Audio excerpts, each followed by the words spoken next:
Hey, what's up? This is Ricardo at Parts People, and in this video, we'll outline the steps for completing a part replacement on your Dell PC.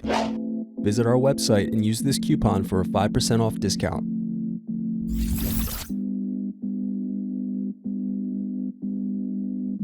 First, slide over tabs and remove battery.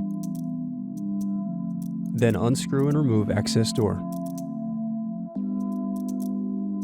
Now remove bottom base screws.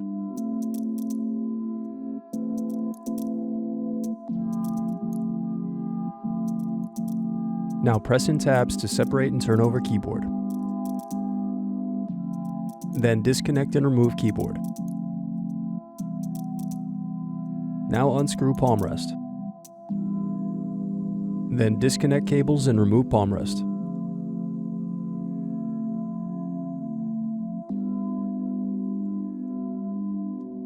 Then unscrew and remove power button. Thanks for watching. Don't forget to like and subscribe if you enjoyed this video. And if you need more, check out this playlist to watch other tutorials for your laptop.